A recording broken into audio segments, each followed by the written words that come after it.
Alors, dans cette vidéo, on va explorer un petit peu le théorème de Pythagore en utilisant GeoGebra. Quand on démarre GeoGebra, en général, on voit un repère avec un quadrillage. Pour les enlever, on fait un petit clic droit, on enlève la grille et on enlève les axes. Et maintenant, je vais créer 3 points. Donc, je vais dans le menu déroulant, point, et je crée 3 points. Hop. Alors, automatiquement, les objets créés apparaissent ici. Si je clique là, ils disparaissent de l'écran, mais ils sont toujours créés. Juste un petit rappel ou petite remarque, les nombres décimaux sous GeoGebra, au lieu d'avoir des virgules, on utilise des points. Au lieu d'utiliser des points-virgules pour séparer les deux nombres qui correspondent aux deux coordonnées d'un point, on va utiliser une virgule et non pas un point-virgule. Voilà. Maintenant, je vais créer des segments qui vont relier mes deux points. Alors, je me suis trompée, j'ai pris la droite, donc je recommence. Menu déroulant ici, segment. Et je clique sur mes deux points. Je recommence. Et à nouveau, je recommence. Maintenant, pour ces segments, je veux modifier ce qui est apparu automatiquement et qu'on appelle l'étiquette. Alors, je sélectionne mon segment et je vais faire propriété. Et dans l'étiquette, je vais lui demander d'afficher non pas le nom qu'il a automatiquement affecté au segment quand il a créé le segment, mais je vais lui demander une valeur. Et cette valeur, c'est la longueur du segment. Donc, je fais pareil. Pour l'autre segment. Et pour le troisième,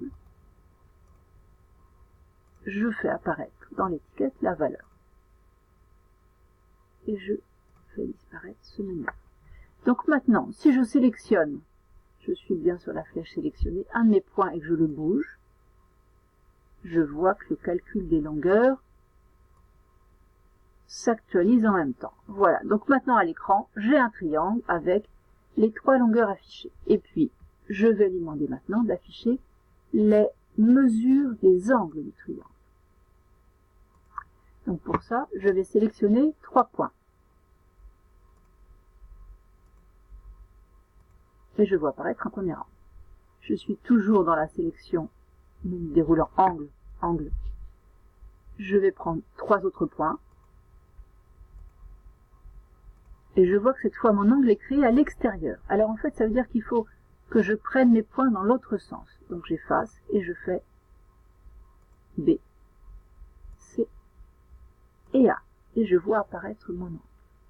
Il me reste le dernier angle que je vais faire apparaître. Pareil, je vais les prendre dans votre sens.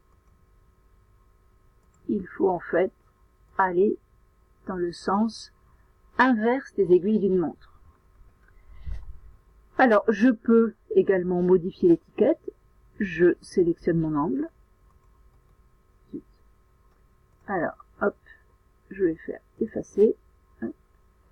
J'ai oublié de repasser ici sur sélectionner et je ne suis plus sur une demande de mesure d'angle. Donc, je repasse sur la flèche sélectionner pour sélectionner proprement mon angle. Et cette fois, par un clic droit, propriété, je vais modifier l'étiquette. Je veux juste avoir la valeur de l'angle.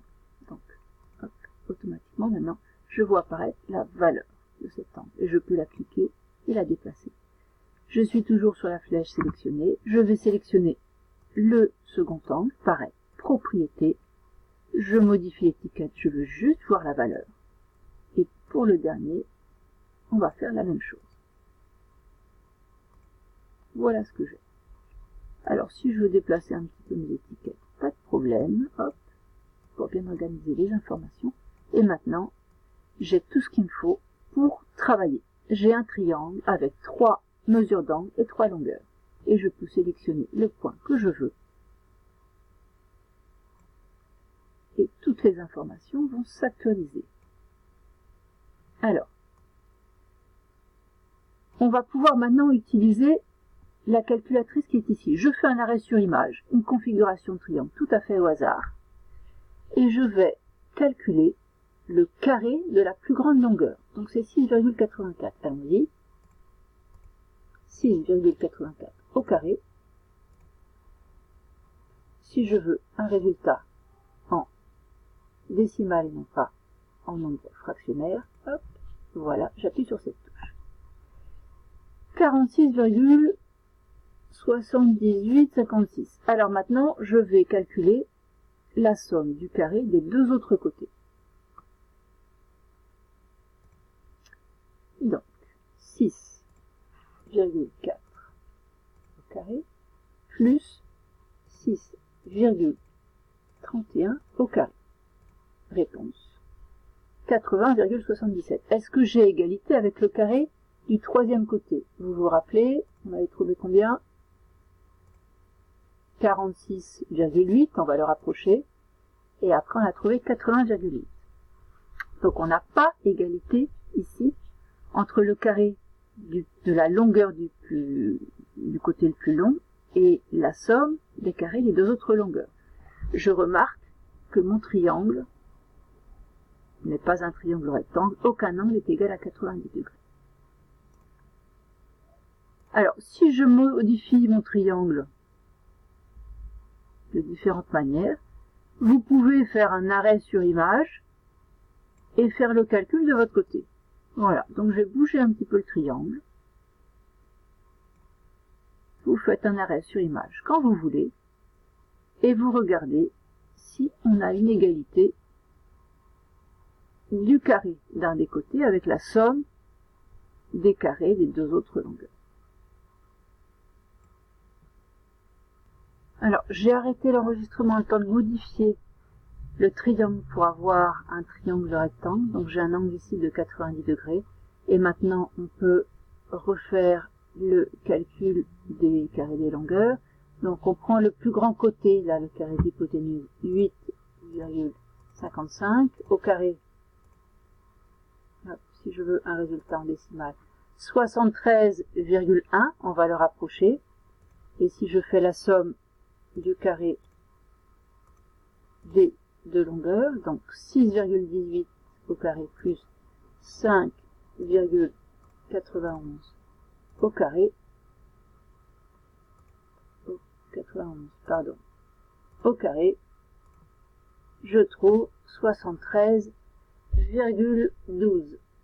Et on avait précédemment trouvé 73,1. Donc là, il y a un petit décalage dû aux erreurs d'arrondi, puisqu'on a des valeurs qui sont, pas des valeurs exactes, mais des valeurs qui sont approchées à 2 décimales. Donc il y a un petit écart, mais on a égalité entre le carré de cette longueur-là et le carré des deux autres longueurs. Alors, si je déplace mon point A en conservant un triangle rectangle, je vous laisse mettre en pause quand vous voulez et vérifier que l'égalité de Pythagore est toujours vérifiée. Et je m'arrêterai là pour Pythagore et GeoGebra.